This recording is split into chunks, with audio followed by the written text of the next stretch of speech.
We're friggin' nobodies. We're Jacob and Noah. We're friggin' nobodies. Welcome to our show. We're friggin' nobodies. We don't know much. We're friggin' nobodies. We're old and out of touch. Hey, hello. We are friggin' nobodies. Okay. Am I too close? I don't know. We'll just stay a normal distance away and we'll see. I don't think you need to kiss it. It'll get better. I should go first. Why do you want to go first? Because you went first last time. All right. Well, go first. Okay, this What's is the topic? It's why modern music sucks. That's the topic? Yeah, I think that's what it is. That's what I titled mine. I wrote it right there. You did. All right. I didn't use sucks. I thought it was rude. It's so very terrible. Yeah. All right. You're up. I guess it was sexist of me to write that. I don't know. Okay, so let's go on here. That actually might be the sexist part that you just said. There was a time when tempo was a compositional tool. Volume was a compositional tool, but not anymore. All songs are quantized and compressed until they can't breathe anymore. If the song starts at 122 beats per minute, you can goddamn guarantee it will end at 122 beats per minute and will clock in at 122 beats per minute at every moment in between. Generally, modern producers, especially in popular music you hear on the radio, record to a click and then snap all the notes and beats to that click so that everything is exactly on time throughout the entire piece. Same goes for volume. Volume used to be a compositional tool. I've noticed that when someone unfamiliar with the genre puts on a classical record, they will constantly turn the volume up and down because they are used to their music being compressed until every note is roughly the same volume. But in that world, volume was a very important compositional tool. Now, though, tempo and volume are mostly static. We have less compositional tools available. We have intentionally restricted our ability to express ourselves. Hell, many producers even change the drum hit with a sample so there is less fluctuation. Every hit of the snare is the same hit of the snare throughout the entire piece. Sometimes throughout a whole goddamn album they even do this. So every beat sounds identical to every other beat. Is that really better? Do we really think that's perfect? Okay. Part of this is that we mostly listen to music on these devices now rather than hearing it live, where these variable attributes will be there whether you like it or not.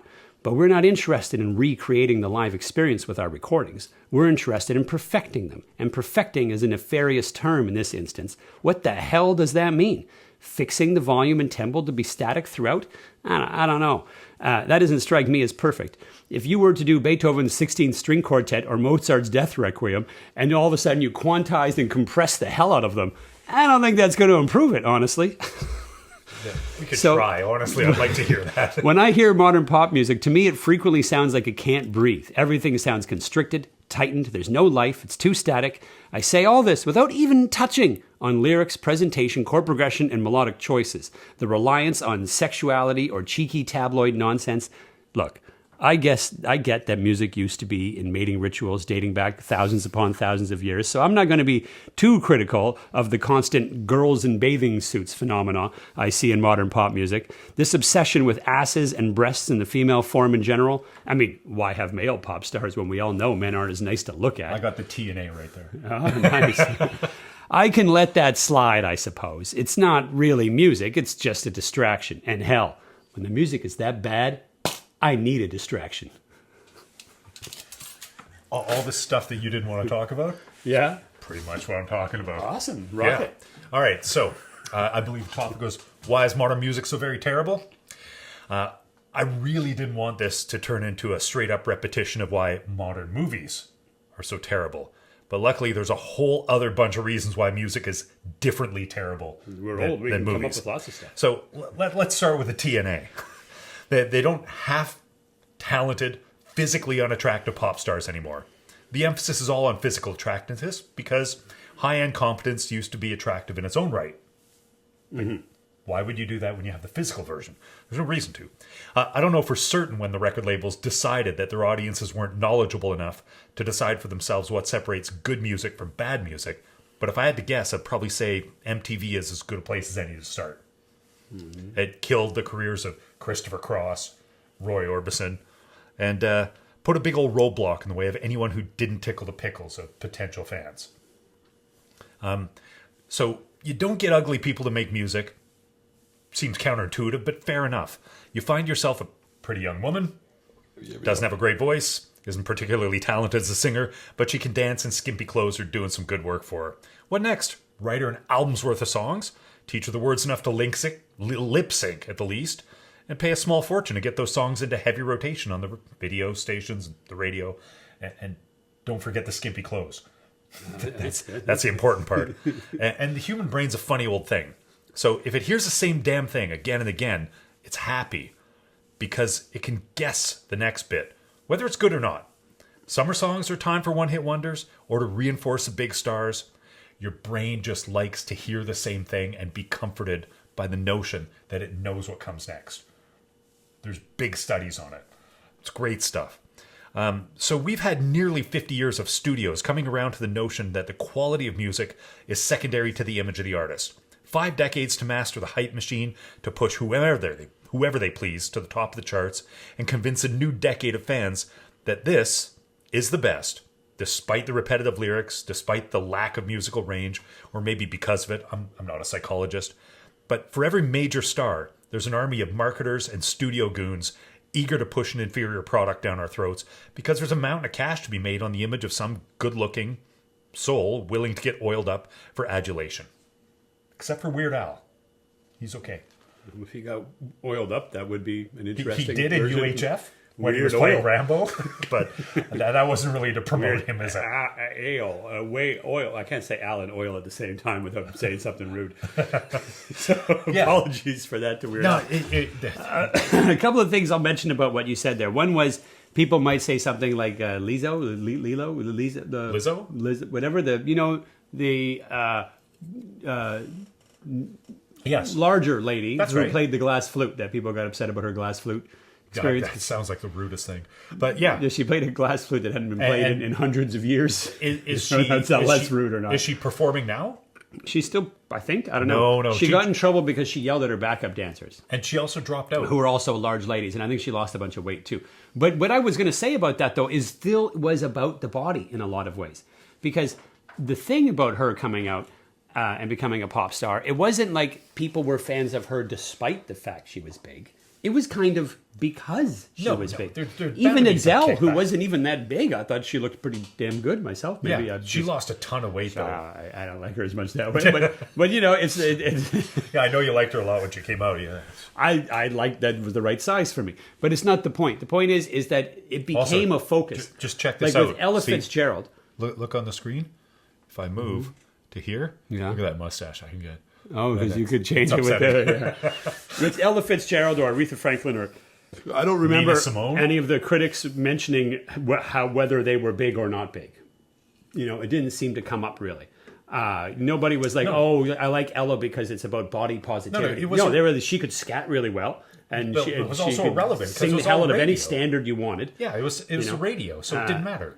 Yeah, well, yes, okay, so it didn't matter. There was some notion about the fact that she had a hard time at certain clubs because she was black, and some people helped her out with that kind of thing. That's very different. That's in a club. But it also helps you. It can hurt your getting on a radio sometimes.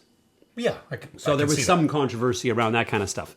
But the thing is, no one talked about the size thing. It wasn't like, oh, this is so positive to have a role model like this, a big black woman. You know, it's just she can sing songs well. Put her on radio. You know, Yeah.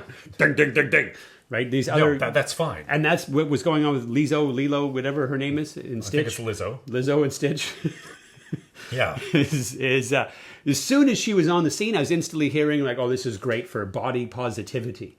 It's like, well, is it great for music? Is the only thing I give a shit about. I'm not so concerned if it's great for body positivity or not. That's the issue. When I was asking around, I was asking a bunch of younger kids, like, hey, when I was growing up, there were really good songwriters. Who's the best modern songwriter that there is? That isn't by committee. That isn't that dude out of Sweden that keeps writing all those hit songs for everyone.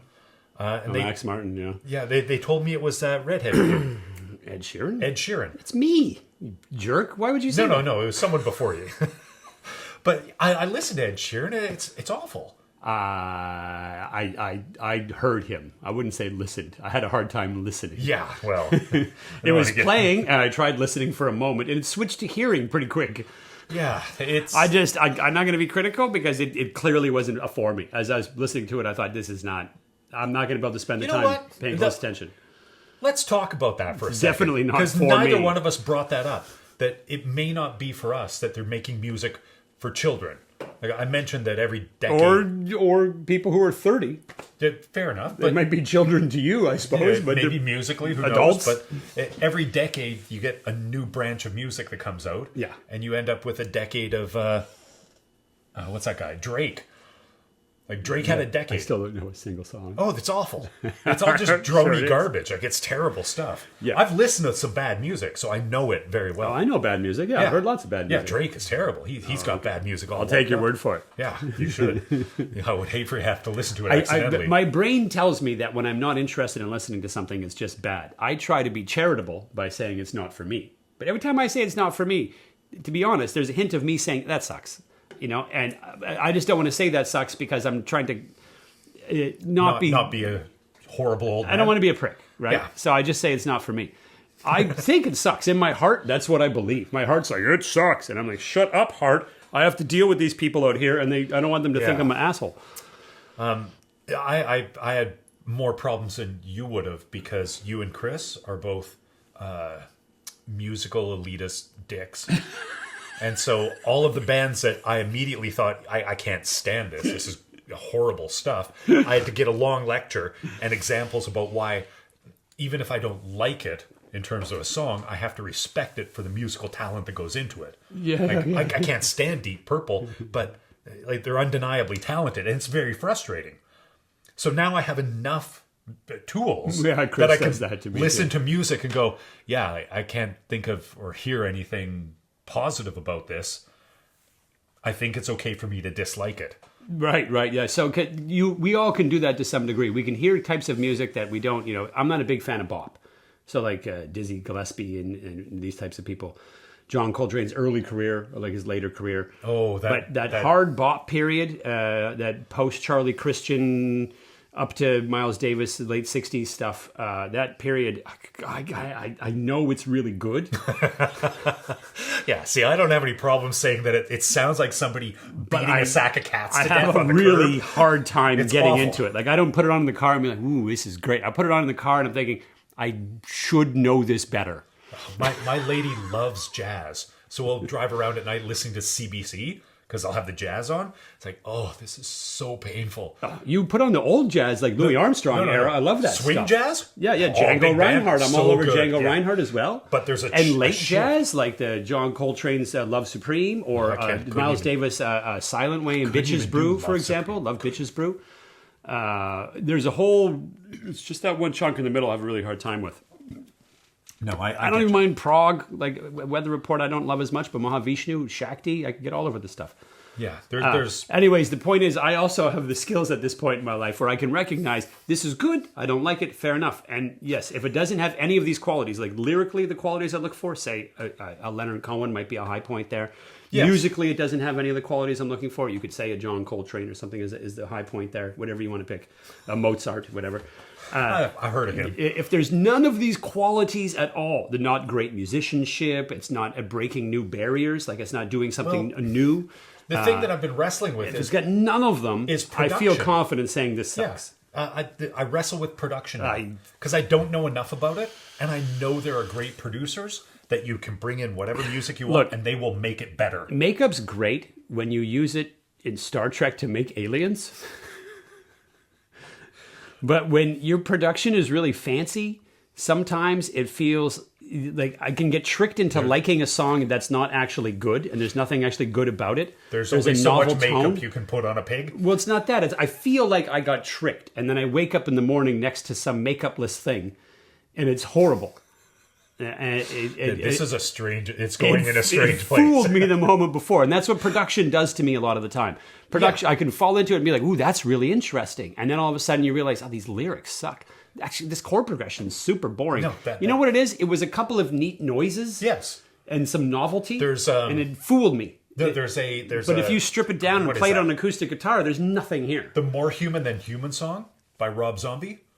Yeah, okay, I There's don't one- know it. No, but it doesn't matter. There's just one bit in it where the beat's coming in, the music's in, and then it all stops for a second. We're doing okay. And there's just like the buzz of like feedback from an amp. Yeah. I heard it. I love that. You never hear that. Like, they just let her. That's great. And then you realize, oh yeah, you look at the lyrics and they're awful. They're Rob Zombie. I don't know if you listen to a lot of White Zombie or Rob Zombie, but I could imagine what they are. Yeah, I imagine it's like bad Tom Waits, lots of rusty nails and razor blades and skeletons. That kind of skeletons. Thing, right? So it'd be like Tom Waits, but a little less poetic, probably. A lot less poetic. Okay, fair enough. It's more, I don't know, WWF Tom Waits. You making it sound better now. I listened to it for quite a bit. It wasn't like... It looks like it's a fun thing. He's selling an image. He does a good job of it, and the music goes When with I saw the videos back in the day, I thought that would make a great play set, like a Skeletor Snake Mountain. Oh, God, yeah. That kind of thing, right? That's what it seemed like to me. He made Dragula, like a big drag And the music car. kind of fits. It's not like the ZZ Top's Eliminator. A male dragon wearing a dress with bad makeup. That also sucks blood. That's a dragon queen. It's not quite the same as a drag queen. It's a dragon queen. Okay. Anyways, So let me think about this movie for a minute. Kind of on board. We might have got off the bad modern music sucks thing somehow. No. It still sucks because we're all just talking about the image that it presents and getting sucked in by the production. Yeah. Because that's what it's become. It's become a selling point for the image of. It's more than just an image, too. It's like a team. Yes. You know, you see it with the Taylor Swift thing, especially. She just got all of her before it was back. Justin Bieber and the Beliebers, whatever, but now it's Taylor Swift and the Swifties. I mean, look, back in the 70s, they had Kiss Army, although I will go on the record as saying I always thought Kiss sucked. They always did suck. They were terrible. But nonetheless, they did have a Kiss Army back in the day, so it was a similar kind of thing, but that was aimed at kids. They had lunch boxes and crap, right? And that's kind of what Taylor Swift feels like, but the thing is, there is something righteous about adults defending this as if it's great. Oh, gosh, yeah. Because Ed Sheeran is just shit love songs for teenagers, as far as I can tell. Which, look, I don't mind the odd shit. Like Dion used to do a couple of shit love songs for teenagers that I enjoy. Was it Teenager in Love or whatever? Why must I be a teenager in love? Not as good as Run Around Sue and the Wanderer. No. Those are his greatest. Gosh, I can't remember that Willie Nelson song that I like so much that the Pet Shop Boys covered. He did Blue Eyes Crying. Did they do Blue Eyes Crying in the Rain? No. It was a one-off song, but it was a good love song. And Elvis has a bunch of them. I like Elvis songs. I don't mind a love song. There's nothing against love songs. I know, like Leonard Cohen is one of my favorite songwriters, and he wrote a crapload of love songs. Those are sex songs. They're Leonard Cohen sex songs. Lust songs, I guess? That's what they are. Maybe there's some that are love. All the useless things these hands have done. It's not that useless. You Were Always on My Mind. That's what it was called. Oh, Willie Nelson yeah, one. they did do a cover. I forgot about that. Yeah. I really like that. I don't have a problem with that necessarily. Like a love song's fine. I don't have an interest. I don't have that's not the issue. It just has to be well done. And I haven't actually paid close enough attention to Taylor Swift, but I suspect that there's a lot of female singer-songwriters out there that I could check out and listen to their discography of. Because of how they're dressed, I get it. That I could check out the discography of. And there's got to be a bunch that are about as good, maybe some even better. You never know. Yeah. And they don't have as big a fan base. And I suspect as well that Taylor Swift has enough fans already. Yeah. So if I don't spend the time and energy to figure out how good she is, I think that's okay. There's other people I could listen to. Probably lots of them. Yeah. You know? I miss Kate Bush. Yeah, she got big recently because of Stranger Things. I didn't know that. She was back in the media a bit. Just for running up the hill is the only... Yeah, I love that Kate hill. Bush. Running up that hill. Anyways. And I like Tori Amos. Yeah, I like Tori Amos. Parts, anyway. She got a little... not for me later. My last really female pop singer that I really loved was probably Björk. I really loved. I like Sia as well. She's okay for modern-ish kind of one. I don't know if she still puts stuff out today. And I guess she did hide her face for a bit. She did hide her face. She was making some kind of a statement against what's going on, I suppose. I think she was a songwriter like Bruno Mars. She did. She wrote songs for lots of people. Rihanna covers a bunch. I actually think Rihanna sounds like a B version of Sia. I feel like a dick saying that. But you know what always broke my heart? Do you remember Technotronic? Yeah, you pump up the jam. Pump it up while your feet are stomping. Did they pump up my jam? Yeah. The lady who did that was a hip hop lady named Ya Kid K. That's right. Yeah. who was. I But don't know, first, it was sexy ladies in the video. It was 5 foot nothing and then they got dressed busted, like a and it tomboy. wasn't actually them. Yeah, it was. And they made a second video, and they put the tomboyish Kid, girl yeah. in there. Yeah. Yeah, I remember that. Which is I remember. fine. They're doing Jeepers Creepers. We're at 20 minutes. I think we were saying that's going to be the max for the new episodes, minutes? weren't we? Well, Yeah. 1940 something plus the I preamble like at the the beginning. 40s. That was a good era for music. But yeah, we should It's stop. already it at now. the 50s, man. Okay, Hank Williams get out. it. He's going to Stop die it any before it gets in second. the 90s. Go. Stop. Okay. So that's so- been Friggin' Nobodies, and I think we proved why water music sucks. There should be no more questions. If there is, leave them in the comments. We'll be sure to answer them. There's comments? There's comments, yeah. And we'll be sure to answer them. You can bet your ass on that, okay? So that's why Yeah. modern music Once sucks. I figure out how to see those comments, I'll look at answering them. We'll see you on down the road. Cheers. Yeah. Take care, eh?